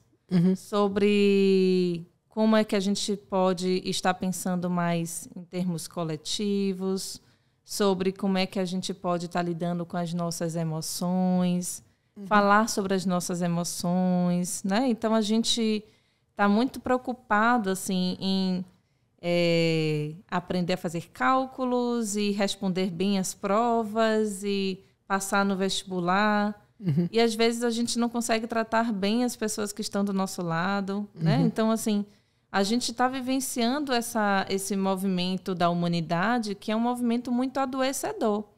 Então, não é à toa que está abrindo também muitas drogarias, né? Não é à toa que às vezes a gente alcança tudo que a gente projetou, né? E aí, poxa, consegui, estou aqui nesse lugar e estou triste, né? E olho para o lado e cadê as minhas relações, né? O que eu vivenciei também com a minha família, com os meus amigos. Eu acho que tem um processo também, se a gente for falar em termos da loucura, né? A gente criou um certo padrão inalcançável, um padrão de perfeição, seja um padrão de corpo, né? De beleza, seja um padrão de normalidade, do que é o sujeito ideal, né? E a gente fica o tempo todo lutando para alcançar isso, negando quem nós somos, negamos o que nós queremos, o que nós sonhamos, os nossos desejos. Então, às vezes, a gente deixa de fazer alguma coisa que nos faz bem, porque eu preciso alcançar isso aqui, né? Então, eu preciso ser essa pessoa aqui, que às vezes é um desejo do outro, é um desejo da família, é uma pressão social. E a gente fica nessa busca. Tem um livro que é o Alquimista, o Alienista. O Alienista, não. De Machado de Assis. O Alienista tem um médico que ele começa a dizer o que é a normalidade, o que é a patologia. Então, ele vai começando a fazer, né, as categorias dos sintomas, as categorias das doenças, e dizer assim, ó, normalidade é isso aqui, quem não se encaixa nisso aqui está doido e precisa ir para o manicômio. Chega um momento que a cidade toda é presa no manicômio, porque ninguém consegue alcançar aquilo.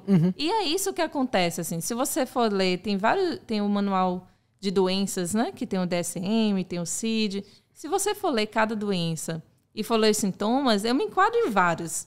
Eu fico, gente, eu colecionei aqui vários CIDs, são esses códigos das doenças, né? Então, o que é isso mesmo?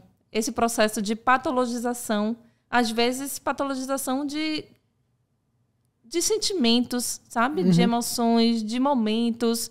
Então, se eu estou triste porque alguém morreu, faz parte a tristeza. A gente não pode lutar contra a tristeza. É uma emoção humana. E parece que a gente está vivenciando isso, assim, lutar contra os nossos próprios sentimentos. A gente fica guardando tudo, mas tem uma hora que isso explode. Né? Então, eu preciso dar conta de um monte de coisa, mas eu não consigo dar conta de mim mesma, né? Eu não consigo dar conta do que eu estou aqui sentindo, e eu estou fingindo que não estou sentindo, das minhas vivências que eu tive e que eu não consegui elaborar, e eu vou botando isso numa caixa e a gente vai andando nesse ritmo de vida muito louco, que a gente não tem tempo, né? Não tem tempo para fazer um almoço em casa, né?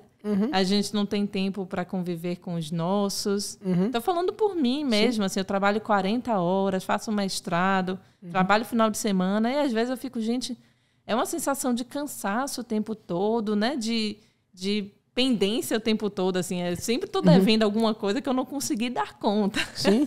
Então é esse processo muito louco da sociedade, que é um processo adoecedor. Sim.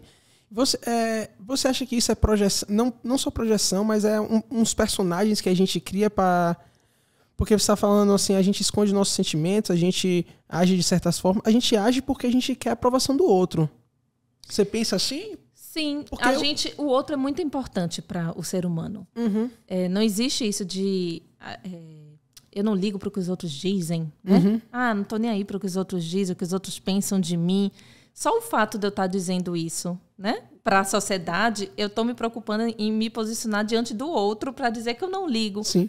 Mas, na verdade, nós somos seres sociais. O ser humano, se não tiver o outro, ele morre. Ele não sobrevive.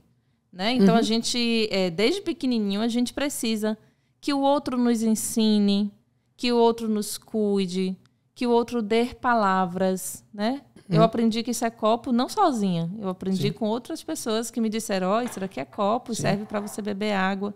É vidro, então, se quebrar, machuca. Isso serve para toda a sua vida, não é só quando você é criança. A gente sempre precisa ter uma rede socioafetiva.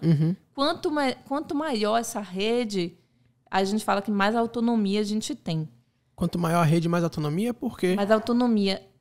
A ideia de autonomia como sendo independência é uma falácia, assim. Se eu não tenho nenhum suporte, que é a ideia de eu sou independente, eu não preciso de ninguém, eu me torno, na verdade, uma pessoa com menos autonomia, com menos possibilidades. Sim. Então, por exemplo, eu tenho apenas a minha mãe, né? Eu sou um sujeito no mundo que eu só tenho a minha mãe, eu tenho uma rede socioafetiva muito restrita, eu não saio, eu não tenho amigos, eu não tenho namorado, eu não consigo, né, ter uma vida ativa, eu não consegui estudar, trabalhar, não consegui me inserir, né, em outros grupos. Sim. Então, eu só tenho minha mãe. Eu tenho uma relação de dependência, né, dessa mãe. Quando essa mãe morre, sobra um grande vazio. Ninguém suporta ser só no mundo. Entende? Sim. Então, isso é muito enlouquecedor, isso é muito adoecedor. Então, você precisa... quando a gente trabalha na saúde mental, a gente pensa muito nisso. Assim, essa pessoa precisa ter mais pontos, seja na rede formal dos serviços, né? Sim. Além do CAPES, ela precisa da atenção básica para cuidar das suas questões clínicas, ela precisa da justiça para cuidar das situações que ela está vivenciando no âmbito da justiça. Sim. Ela precisa de outro serviço que vai ver a questão dos benefícios sociais. Então, a gente pensa nessa ampliação, porque se ela só tiver o CAPES, ela também está dependente daquele serviço. Entendi. Assim como na rede socioafetiva. Se eu tenho, além da minha mãe, eu tenho meu companheiro, eu tenho meus amigos, e aí eu tenho outros amigos de outro grupo. Se falta alguma coisa, eu continuo, óbvio que eu vou sofrer. Né? Se minha mãe morre, eu vou sofrer. Eu vou vivenciar aquele luto, mas eu não vou estar só no mundo. Vai estar só. Entende? Entendi a coisa do quanto maior a relação, mais independente a gente fica. Exatamente. É uma loucura isso, porque a gente não para pra pensar muito nisso. A gente não para pra pensar e na tentativa de se ter essas conexões, a gente acaba mudando um pouco da gente. Porque a gente faz o que... eu não quero que Renata saia daqui. Então eu vou falar as coisas que ela vai gostar de ouvir, porque eu não quero que ela saia daqui, eu não quero machucar, eu não quero que ela fique chateada comigo. E a gente acaba querendo aos poucos se moldando, não no que a gente quer ser, mas sim no que o que a gente acha que o outro quer que a gente seja. E você acha que isso pode ser não um alavanque, mas você acha que isso pode ser uma coisa que vai empurrar a pessoa um pouco para as drogas? Você acha que o fato de se sentir um pouco sozinha, não sozinha, mas eu não posso fazer isso por causa disso, eu não posso fazer aquilo. Você acha que uma hora cansa e você, porra, velho, eu preciso dar uma relaxada aqui? Sim, pode ser também. Pode ser um momento em que a pessoa acabe usando mais substância para dar conta desse momento de não aguento mais tudo isso, né? Não aguento mais essa vida, estou me sentindo só. Então, pode ser um recurso que a pessoa usa. Pode ser a substância, pode ser outras coisas, né? Mas a substância pode entrar nesses momentos aí de dor também. De suportar a dor, de suportar a solidão, né? Então, isso faz parte. Agora, assim, isso de que eu estou sempre preocupado com o que o outro pensa, precisa ter o caminho, assim, a gente precisa do outro, o olhar do outro é importante para mim, né? Então, se eu tenho um olhar de carinho da minha mãe, isso foi importante na minha constituição enquanto sujeito no mundo, de se sentir amado. Sim. Isso nas minhas relações, né? Se o outro olha para mim com um olhar de admiração, isso vai, nossa, óbvio que eu vou, poxa. A gente se sente bem, né? A gente se sente bem, assim como se o outro olha com um olhar de... A gente não gosta, A gente não gosta, a gente se sente mal. Só que a gente precisa encontrar aí o caminho de entender o que é do outro e o que é meu. Entende? Aí que tá o grande problema, né? O outro é importante para mim, mas eu consigo dividir, assim, eu consigo perceber, assim, isso é uma expectativa do outro ou isso é uma expectativa minha? Nem sempre a gente consegue. Sim. Mas é esse o caminho de elaboração que a gente precisa fazer nas nossas escolhas, nas nossas caminhadas mesmo, assim, né? Então, eu tô fazendo essa profissão porque eu realmente quero isso. Às vezes a gente internaliza o desejo do outro. Total. E às vezes é difícil entender Sim. Até que ponto é meu, até que ponto é uma expectativa que criaram sobre mim, que eu estou aqui tentando responder a isso. Sim. Não é fácil, mas não é impossível que a gente consiga também elaborar sobre isso e a gente vai sentindo, né? A gente vai conseguindo se conectar com nós mesmos para entender. E aí tem uma hora que você sente assim de não é para mim isso daqui. Sim. Eu não estou feliz com isso. Não é algo que eu gosto de fazer, né? Eu estou sentindo que eu estou precisando o tempo todo mostrar para as outras pessoas que eu estou fazendo, mas não é algo que me realiza, né? Então, é o desafio do ser humano, né? Assim, são poucas pessoas que conseguem ter, não só chegar a essa conclusão, mas ter também a coragem de tomar a decisão. Assim, não, esse trabalho não me faz bem. Uma decisão que vai frustrar as outras pessoas, né? Não só isso, mas não só frustrar as pessoas, a gente tem medo também de arcar com as consequências. Sim. Sabe? Sim. Eu odeio esse trabalho, certo? Mas eu odeio esse trabalho, vou me demitir desse trabalho. E eu vou fazer o quê quando eu me demitir, sabe? E aí tem esses medos. O desconhecido, o que vai acontecer de mim. Exatamente. Tem também essa dificuldade de se movimentar, de mudar, porque a mudança, ela exige um certo investimento. Né? Mudança é difícil. Às vezes a gente se acomoda a algo que não tá bom, mas porque também exige menos energia para eu poder... Menos conflito. Menos conflito, menos energia. Então eu vou lidando, eu vou empurrando. Mas uma hora a vida cobra, né? Uma hora você sente que olha para trás e fala... Por que eu não tomei aquela decisão? Eu hoje não estou feliz, né? E aí precisa ali, em algum momento, analisar isso. Assim, e ver quais são as possibilidades. Tá, estão me vendo nessa situação, o passado eu não posso mudar, né? O passado serve como aprendizado, serve como ajuda para que eu compreenda também que eu fiz o que eu consegui, que eu fiz o que foi possível, quem sou eu nesse processo. Exatamente, quem era eu naquela época. Quem era eu naquela época, quem sou eu hoje, depois de vivenciar tudo isso, porque quer queira, quer não, tudo que a gente vivencia também a gente aprende com isso. Transforma mesmo a gente que sejam de alguma forma, né? Situações difíceis, situações ruins, a gente também aprende. Pode aprender até a não repetir, né? A não querer mais seguir aquele caminho. A gente aprende mais abrir mão dor, de né? si mesmo. Sim. A gente aprende mais na dificuldade do que quando a coisa tá tudo tranquilo. Quando tá tranquilo, você não tem lição para aprender. Tá tudo tranquilo, tá acontecendo.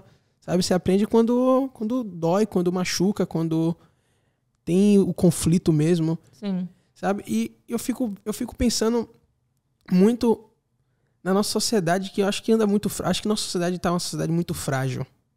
ainda mais com a internet. A internet é uma coisa muito bonita. A internet é uma coisa maravilhosa, a democratização da informação. Mas, ao mesmo tempo, a internet é um local muito nocivo, sabe? É um lugar muito ruim também. Que tem onde certas pessoas manifestam certas frustrações de forma bem ruim. Então, você vê crianças entrando em depressão porque os comentários é isso ou aquilo. Porque comentaram. A gente quer muita aprovação de pessoas que são completamente desconhecidas. Sim, tem uma proporção, né? A internet, ela meio que amplia as coisas, assim, mas é um instrumento. Exatamente. Não é boa nem ruim, sim. Ela não é a droga da sociedade, né? Trazendo a discussão que a gente fez sobre a droga para a internet também. Não adianta a gente agora lutar contra a internet ou demonizar a internet. Sim. A internet está aí. Ela pode ajudar ou ela pode também ser usada para ferir as pessoas, né? Ou para manipular as pessoas. Então, é uma ferramenta extremamente poderosa, né? Uma ferramenta bem... que há uns tempos atrás a gente não tinha essa dimensão, né? E hoje a gente vê, nossa, a gente pode fazer muitas coisas a partir da internet. Com a pandemia, então, esse processo aí da pandemia, a gente... Foi um boom no mundo digital, né? No mundo virtual. Sim, exatamente. A gente faz, lá no trabalho, a gente faz muitas formações para profissionais de outros serviços. E a gente ia presencialmente. Então, imagine que no mês a gente fazia 1, 2 idas para um interior, longe, que tinha todo um tempo, né? Tinha o custo de viajar, tinha um tempo que o profissional precisava estar naquela viagem para poder fazer aquela formação. Agora a gente entra numa formação depois da outra, no mesmo dia, assim, sabe? Um dia tá fazendo com Teixeira de Freitas, outro dia tá fazendo com Barreiras, outro dia tá fazendo... Tem um limite aí, né? Tem uma potência, tipo, a gente conseguiu ampliar isso que você tá falando, né? Democratizar a informação, ampliar o alcance. A gente conseguiu ampliar muito o alcance das discussões, encurtar as distâncias, conseguir produzir muito mais aproximação, inclusive, né? Essa coisa de o digital é distante. O digital, muitas vezes, é o que aproxima, é o que possibilita que a gente esteja mais próximo. Mas também tem um limite aí entre também o excesso, né? Assim, de repente a gente tá aí, vai numa reunião, entra em outra reunião. Aí você vê o dia inteiro, você tá exausto no final, porque são...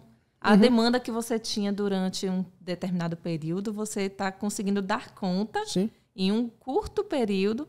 E isso é o mesmo sujeito com as mesmas possibilidades, assim, né? Em termos de disponibilidade de energia, de conseguir, de fato, né, raciocinar tudo, dar conta de tudo, se organizar, planejar. Então, é o mesmo sujeito para dar conta de tudo isso. Aí é bem difícil. A gente vem avaliando, né, como é que a gente faz a linha do meio, como é que a gente consegue não responder a tudo assim, com essa velocidade toda, encontrar um caminho aí de equilíbrio. Eu acho que é isso que a gente vai precisar tentar dar conta, mas a gente sabe também que muitas vezes a gente precisa responder, né, às demandas, porque senão o nosso emprego está em risco, né? Então, tem diversas condições aí de emprego bem complicadas que não dá para a pessoa dizer, não estou dando conta, não está dando conta não, então, vou arranjar quem mais uma pessoa desempregada porque a gente está aqui com poucas ofertas e mais pessoas procurando, né? Então, existem metas a ser batidas, enfim, a coisa precisa acontecer. É complicado. Isso, mas eu acho que a internet é uma grande revolução humana. Total. É humana. É humana. Apesar da gente botar como uma máquina fora de nós, nós criamos isso. Olha que potência o homem tem, o ser humano tem, né? Olha que potência nós temos de criação, de invenção. Mas é aquilo. O que a gente vai fazer com isso, né?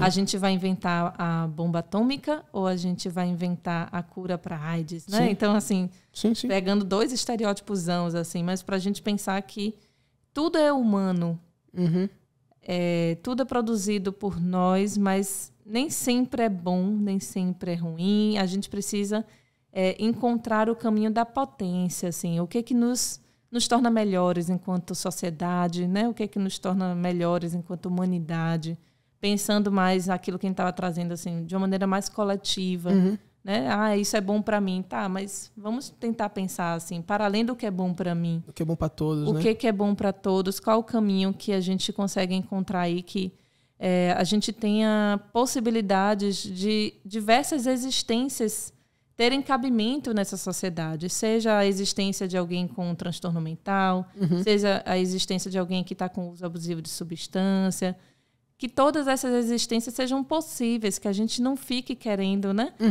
atacar determinados comportamentos e tirar isso da sociedade, porque a gente quer uma sociedade o quê? Padronizada? Que padrão é esse? Que padrão é esse? Como é que a gente consegue alcançar isso? Vai ter uma hora que todo mundo vai estar preso no manicômio, né? Exatamente. Que nem no Alienista. Sim. E vem cá, aí você tocou no assunto, como é que a gente coloca uma pessoa que tem, sei lá, uma esquizofrenia? Como é que a gente coloca essa pessoa para viver na nossa sociedade no dia a dia? Porque na minha cabeça, assim, a gente só tem exemplos de estereótipo, né? A gente só vê os estereótipos e tem que ser afastado porque ele precisa de cuidados especiais, porque ele não só pode botar a vida dele em risco, como a vida de outros. Como é que a gente pode colocar essas pessoas que normalmente a gente estaria em manicômios, isoladas da sociedade, como é que a gente coloca essas pessoas para ter uma funcionalidade na nossa sociedade? Então, a gente não coloca ninguém, né? Assim, as pessoas não são objetos e peças que a gente faz isso, assim, ó, tira daqui, coloca aqui, agora tá tudo bem. Sim. A gente precisa construir isso junto com cada pessoa. E aí a gente acha que o esquizofrênico, como se existisse um padrão. Né, de pessoas com esquizofrenia que agem de um determinado modo. Não é verdade, são pessoas. Sou eu, é você. Né? Que em determinado momento teve ali um processo de adoecimento, apresentou um quadro de psicose, né, ou um quadro de uso de drogas, enfim. Então, o que a gente defende, assim, eu conheço muitas pessoas que estão vivendo livremente, que estão cuidando das suas vidas e que têm muita potência e que têm muitas habilidades. A gente tem o grupo de teatro Os Incênicos, não sei se você chegou a conhecer, vou mandar depois o link do Instagram. É um grupo de teatro com usuários de serviços de saúde mental. São artistas incríveis. Uma delas, que é a Lisleide Bonfim, ganhou agora o prêmio Braskem de teatro. Então, eram pessoas que, se não tivesse a reforma psiquiátrica, estariam presas no manicômio. Entende? Sim. Então, a gente tem músicos, a gente teve Josueliton, nosso querido Josueliton, que faleceu por um problema de saúde. Ele estava fazendo psicologia, ele estava fazendo faculdade, um sujeito extremamente inteligente. Então, essa ideia de que essas pessoas, a gente precisa fazer alguma coisa com elas, é uma ideia também muito estereotipada, assim, como se essas pessoas precisassem que alguém desse conta. Elas têm possibilidades de viver em sociedade como eu e como você. Entende? Então, assim, a gente precisa pensar o quê? Quando eu não estou bem, aí voltamos para a rede. Quando eu não estou bem, eu tenho as pessoas de confiança que cuidam de mim, que eu posso recorrer.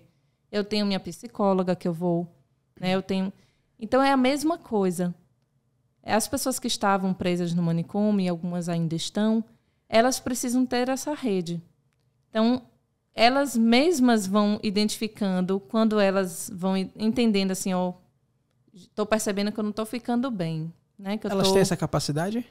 Claro. Claro, porque o que passa pra gente é que elas não têm, né? O que eu imagino... Que elas não conseguem ter Exatamente. A percepção de si, consciência. Isso. O que acontece? A gente aprendeu a silenciar o sofrimento enquanto sociedade. A pessoa está em crise, a gente faz o quê? A gente dopa, a gente amarra, a gente prende. Mas nenhuma crise é uma crise sem contexto. Mesmo que eu tenha um quadro de esquizofrenia, eu não estou bem porque eu sofri várias violências, porque eu sou tratada como bicho, porque eu fico presa dentro de um quarto. Eu não estou bem por causa disso. Não é porque eu tenho esquizofrenia, entende? O que é esquizofrenia, Rê? O que é? Porque eu falei aqui, sendo que eu não tenho... Eu falei esquizofrênico, sendo que eu não tenho noção do que eu tô falando. O que é um esquizofrênico? Uma pessoa que tem esquizofrenia? Olha, aí eu vou fazer uma leitura mais da psicanálise, certo? Certo. A gente tem a neurose. A neurose é quando a gente tem digamos assim, tem o ego, o superego, e... Ai, peraí, que vou atrapalhar aqui. A gente tem a estrutura neurótica quando a gente consegue ter o superego atuando ali, dizendo existe um eu e existe o outro, certo? Vai começar a ser um pouco mais complicado, mas assim, eu sou eu, o outro é o outro, isso eu vou aprendendo quando entra uma lei, quando essa lei entra num processo de relação. Então, eu e minha mãe, num processo de simbiose, eu sou bebê, eu não tenho a consciência do meu corpo, eu não tenho a consciência de que isso é um copo, tudo é uma coisa só. Eu e minha mãe e o mundo é tudo uma coisa só. Então, a gente compreende que chega ali um processo de intervenção, que a gente chama de lei paterna, mas não é exatamente o pai, né? Que vai dizer, olha, existe uma diferença entre você e o outro, entre você e o mundo. No processo de psicose, do quadro da psicose, da estrutura psicótica, não há bem essa compreensão da divisão entre eu e o mundo, entre eu e o outro. Então, as coisas ficam um pouco misturadas, entende? Então, eu e o outro, eu e o que eu penso, é tudo uma realidade. Então, às vezes, aquilo que eu deliro é uma verdade para mim. Aquilo que eu penso, né, que eu escuto, é uma verdade para mim. Você e eu tá um pouco confuso aqui na relação, entende? Entendi. Então, o outro, às vezes, é muito ameaçador, porque ele ameaça a minha integridade. Se o outro não concorda, né, com o que eu estou trazendo, ele pode ser ameaçador para mim. Então, eu fico um pouco confusa. E aí a gente vai ajudando essa pessoa a compreender isso, né? Olha, isso é o que o outro está trazendo. Essa mediação do sujeito com o mundo, entende? Essa mediação do sujeito com as relações, para ele conseguir compreender que nem sempre aquilo que eu acho que o outro pensa, ele pensa. Você está conseguindo compreender? Porque eu estou tentando trazer para um linguajar mais compreensível, assim. Sim. Então, na estrutura psicótica, a gente compreende que há esse borrão entre essa divisão, né? E a gente precisa auxiliar a pessoa nessa compreensão dos limites. Sim. Né? Então, às vezes, aí tem umas experiências interessantes, assim, às vezes a pessoa estava num grupo e uma das pessoas que ouvia vozes, ela falou, porque a voz mandou eu matar fulaninho. E aí o outro pegou e falou, mas você aceitou isso que ela te disse? Né? Porque a voz diz muitas coisas. Então, ali um processo de aprendizado. Então, o que acontece, assim? Se eu estou ouvindo vozes, aí veja se você consegue alcançar. Eu estou ouvindo vozes. As vozes estão dizendo que eu preciso matar fulaninho porque fulaninho está fazendo várias coisas comigo que eu não estou gostando, entendeu? Só que é tudo na cabeça dela. Só que está tudo aqui. Mas tem uma realidade. Não é longe da realidade. Não é uma pessoa destoada da realidade. Sim. É uma pessoa que está vivenciando o processo de violência. Aquela pessoa virou ameaçadora e a voz diz, mate fulaninho.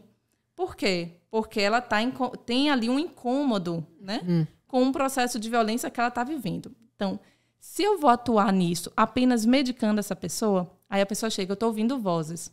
Então, eu vou passar aqui, né? Vou levar essa pessoa para o manicômio, vou prender ela, vou dopar ela. O que acontece? Ela não vai aprender a lidar com isso, você está entendendo? Então, o que a gente aposta? A gente aposta no aprendizado nesse momento de crise. Se essa pessoa está vivenciando uma situação, um contexto de violência dentro de casa, primeira coisa, a gente precisa intervir nesse contexto. Então, a gente vai lá na casa dessa pessoa, vai entender o que está acontecendo, vai tentar fazer as mediações, às vezes vai precisar de fato, fazer alguma denúncia ou separar, vamos, né? Sim. A gente vai auxiliar a pessoa na tomada de decisões para que a gente consiga melhorar esse contexto que ela está vivendo. Então, a gente vai intervir no que está produzindo o adoecimento, certo?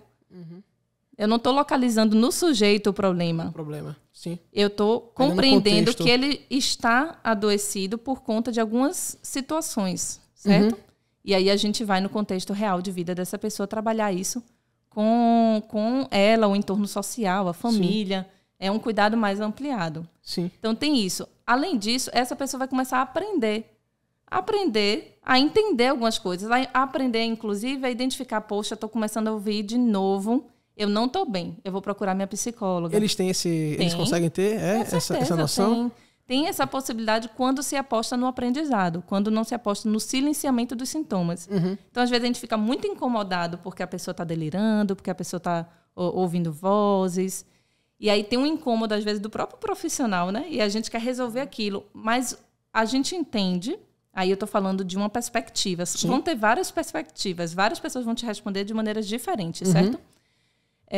Então, dentro de uma perspectiva, essa pessoa ela está delirando porque é a forma como ela encontrou de dar conta daquela situação, do insuportável, daquela dor.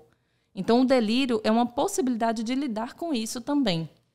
Aí a gente vai trabalhar esse contexto que está gerando esse adoecimento, a gente vai trabalhar com essa pessoa, mediando também a relação dela com o outro. Sim. Às vezes ela fica também num processo que ela não compreende que está incomodando o outro. Então, por exemplo, uma pessoa fica a noite inteira acordada, fazendo a proteção da casa.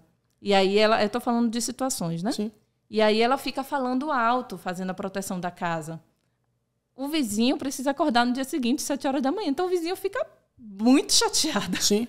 Porque ele não conseguiu dormir, porque fulaninho, o doido da rua. Entende? Tava o dia inteiro gritando de noite. E aí, quando você vai conversar com ele, mas eu estava fazendo a proteção da casa. Aí você vai fazer um processo de mediação. Você vai falar, olha, eu entendo que você precisa que sua casa esteja protegida para você conseguir dormir. Mas vamos tentar encontrar outras formas, né, que você sinta que você está protegendo a casa. Porque dona fulaninha precisa acordar amanhã, 7 horas da manhã, ela não dormiu a noite inteira.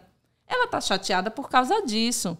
E aí você vai conversar com dona fulaninha, que mora do lado da casa dele, e fala, olha, mas é porque ele está num momento que ele não está muito bem. Sim. Ele está vivenciando várias coisas difíceis na vida dele. Sim. E aí ele sente que ele precisa se proteger, e aí ele está falando alto por causa disso. Então você entende que é um trabalho o tempo todo de mediar ele com o mundo, ele com o outro. Com a sociedade, né?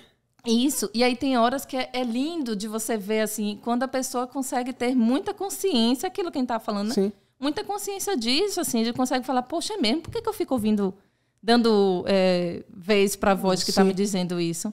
Aí aprende a dialogar com isso, aprende a trazer isso não vira um tabu também, ele consegue dizer o que está... O que ele está pensando, o que ele está ouvindo...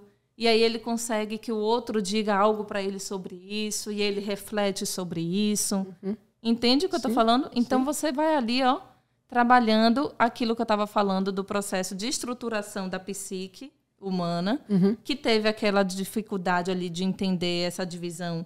Eu e minha mãe, né? Eu e a mesa. Então ele teve uma certa dificuldade, mas ele vai conseguir aprender a lidar com essa dificuldade. Não estou dizendo que a dificuldade não vai... Ela pode continuar existindo, né? Mas ele vai saber como ele vai encontrando o seu caminho de lidar com isso.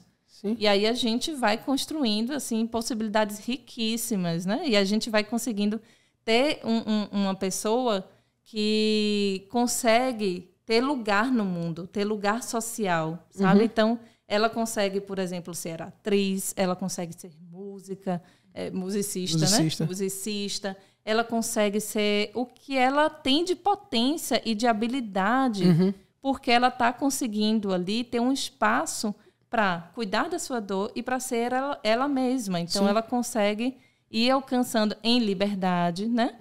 Fazendo sua própria trajetória. A gente vai estar ali como suporte. Vai ter o serviço do CAPES, como eu falei, vão ter outros serviços que vão estar como suporte.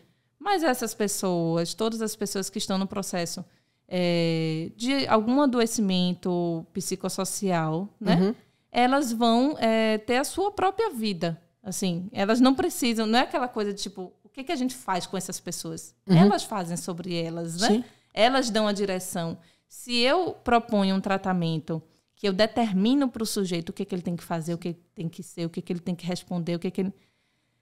Pode ou não pode? Não é um tratamento, de fato, não é um cuidado, né? Você está ali impondo para o sujeito, você está reproduzindo esse modelo de objetificação do outro. O outro não vai aprender a ser ele mesmo, né? O outro não vai aprender a lidar com as suas dificuldades, porque eu estou determinando as coisas para ele. Então, o que eu estou construindo com ele? Que possibilidades de existência eu estou construindo com ele? Total. Entende? Então, esse cuidado é muito singular. Eu não tenho uma receita. E por conta de não ter receita, né, é justamente porque essas pessoas têm as suas singularidades. Cada sujeito é um sujeito, cada situação é uma situação. Então, se tem alguém em crise, eu conseguir atuar ali de um modo que amenizou aquela situação de crise, não quer dizer que aquilo que eu consegui fazer vai servir para todo mundo que entrar em crise. Né? Sim. Cada um vão ter as suas possibilidades e crises singulares. Sim, né? Sim.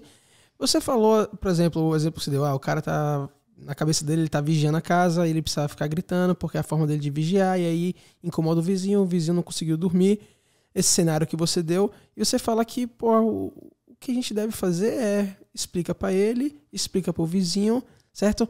Traz essa informação, esse conhecimento, para poder existir uma forma de ligação. Isso soa óbvio, isso soa... lógico, tinha que ser assim. Não é uma... Sabe, soa tão óbvio, mas e o que é que impede disso? Quais são os fatores reais que impedem disso acontecer? Porque a forma que você falou, velho, lógico... É óbvio que se a pessoa está vivenciando algumas situações complicadas, a gente precisa cuidar disso, né? E não só falar com ela... Não tirar essa pessoa dali, achar que curou ela dando medicamento. Eu não sou contra a medicação, né? Mas, assim... Não acho que a medicação vai solucionar nada, né? Então, a gente precisa colocar a medicação no lugar dela. Sim. E aí, a gente acha que a gente, botando essa pessoa dentro de um espaço, presa, tomando medicação, resolveu. Resolveu o quê? Os sintomas. A pessoa não está mais falando, né? Às vezes está mais lentificada, às vezes está bem dopada. Sim. O estereótipo do louco é o estereótipo da intoxicação medicamentosa.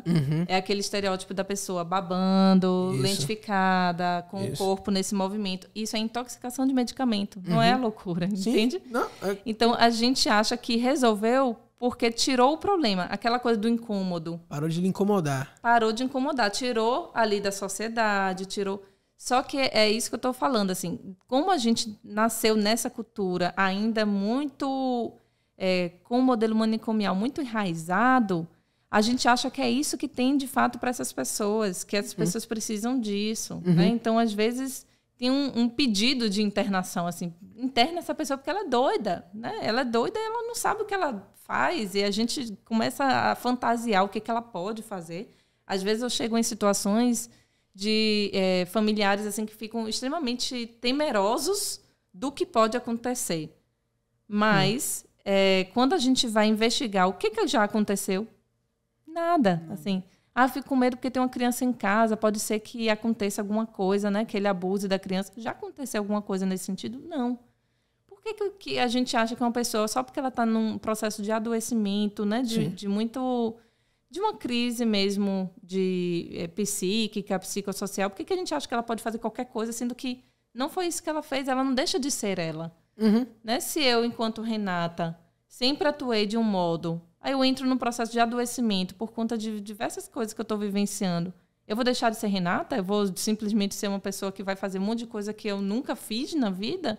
Não é assim, entende? Mas são então, os exemplos que são mostrados. Tem toda uma fantasia da loucura. Exatamente. Assim, que é fruto desse processo de estigmatização, né? São pessoas perigosas, são pessoas que precisam ser internadas, né? São pessoas que precisam ser tiradas, mesmo que elas nunca tenham feito nada. Então, veja, às vezes essa pessoa é como se ela tivesse cometido algum crime. E ela não cometeu crime algum, ela só estava num processo de muita tristeza, de muita desorganização, assim, de fato estar no processo de crise psicossocial, sabe? De estar passando por muitas dificuldades, de estar vivenciando muitas violências. Então, ela não cometeu nenhum crime. Ela só está precisando, naquele momento, de mais cuidado. É a gente que não sabe disso, né? Acho que o grande problema é a gente que não sabe reagir com as pessoas. Porque a nossa reação de isola essa pessoa é nada mais a menos do que autopreservação. É o nosso medo. A gente não é por... Assim, lógico que tem pessoas ruins que querem que essa pessoa seja excluída porque querem que seja excluída. Mas, em geral... É autopreservação, mas às vezes é ignorância. É porque a loucura também, Foucault falava muito isso. Tem um livro, A História da Loucura, que Foucault escreveu, e ele falava que a verdade, a loucura, ela revela as verdades de cada um e de cada uma. Então, às vezes, é um medo das minhas loucuras, entende? Sim. Daquilo que eu estou negando o tempo todo. É aquilo que eu estava falando, assim, a gente está o tempo todo negando quem nós somos, buscando um padrão, buscando uma normalidade, uma ideia de normalidade, né? E a gente está deixando também muitas características que são nossas de lado, né? E aí o outro, quando expõe isso, ele expõe isso para todo mundo. Né? A loucura, ela tem esse poder também, né? De expor coisas que a gente não fala. De expor coisas que a gente nega na humanidade. Mas que gostaria de falar. De trazer algumas verdades, entende? Sim. Às vezes, aquele que é considerado louco naquela família, ele está, na verdade, sendo o espelho daquela família. Às vezes, a família toda está adoecida e ele é meio que o bode expiatório, né? É aquela pessoa que expôs o problema, expôs a ferida, expôs a questão. Então, eu não quero ver aquilo porque eu estou me vendo também naquilo. Sim. Então, nós, enquanto sociedade, a gente também tem isso. Assim, não queremos ver a loucura porque a gente está o tempo todo negando ela em nós mesmos. A gente tem medo de se identificar com a loucura do outro. Sim. E com as nossas próprias questões que a gente não está conseguindo se conectar, né? Assim, com quem nós somos, com as nossas características, com as nossas histórias. Então, acho que também tem isso, sabe? Assim, o lugar da loucura na sociedade também é o lugar da exposição dessa sociedade. Você acha que se a gente tivesse menos amarra, se a gente fosse um pouco mais sincero, a gente seria mais aceito ao louco? Se a gente fosse mais sincero com nós mesmos, assim, enquanto sociedade... O indivíduo. Aquele que eu me identifico com isso, ou então eu sofro disso, mas o louco... Mas eu não falo sobre isso. Eu não falo porque não pode falar. Sabe? O menino não pode chorar, sabe? O homem não chora. Ou, sei lá, qualquer outro estereótipo que a gente fala. Que a gente tem essas amarras. Eu não posso fazer isso porque isso é coisa de doido. Será que se a gente, como sociedade, tivesse menos essas amarras, fosse mais livres com liberdade básicas, né? De falar o que pensa, de falar... Você acha que a gente seria uma sociedade mais saudável? Eu acredito que sim. Eu acho que se a gente se abre para aceitar as diferenças do outro, as minhas próprias diferenças, né? Aceitar as singularidades, né? Que a gente não tem um padrão.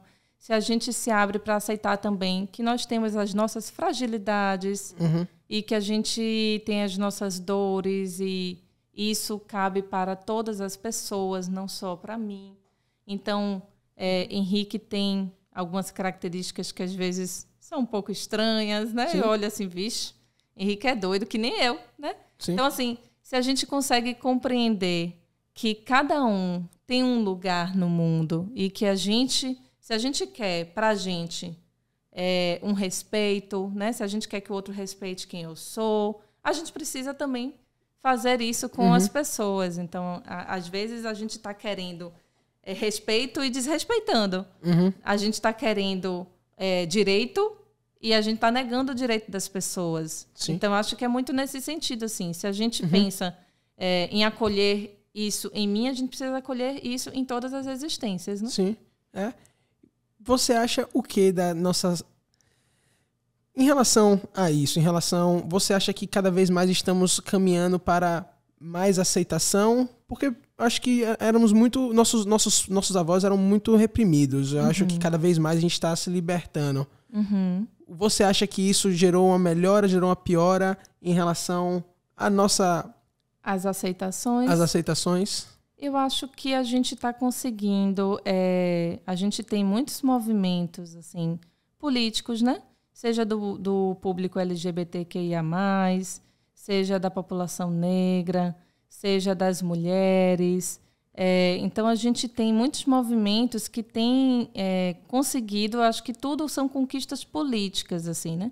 Tem conseguido pautar direitos para esses públicos que muitas vezes foram negligenciados, muitas vezes foram presos em manicômios, né? Uhum. Então, seja manicômio físico, seja nessa postura de exclusão social, a gente tem avançado nesse sentido. A gente tem outros problemas políticos hoje, Sim. né? Mas eu acho que a gente tem conseguido pautar coisas que antes eram mais difíceis, né? Seja por conta da época da ditadura, seja por conta da sociedade extremamente conservadora.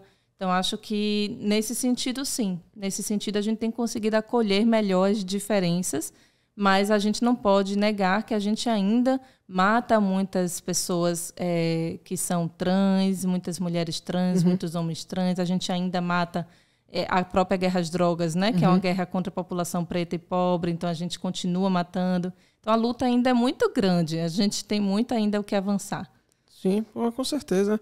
Eu acho que, para mim, a ideia desse podcast é exatamente isso, sabe? Poder não só aprender, mas dar voz também para que outras pessoas, assim como eu, ignorantes, escutem isso, sabe? E entendam isso, porque acho que o grande problema é a falta de conversa, independente de qual que seja o assunto. Eu acho que é a falta de diálogo, sabe? Eu sou contra qualquer tipo de censura. Às vezes a gente se autocensura, sabe?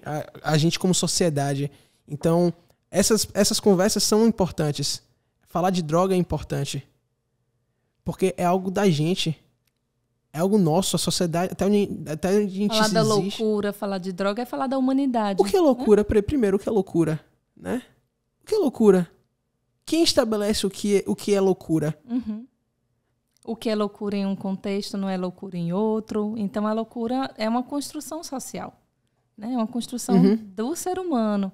E aí a gente vai ter, em diferentes sociedades ou em diferentes épocas, diferentes também perspectivas sobre o que é a loucura e o que é a normalidade, né? Sim, exatamente. Cada vez mais eu percebo que eu não quero ser normal, não. A última coisa que eu quero é ser normal.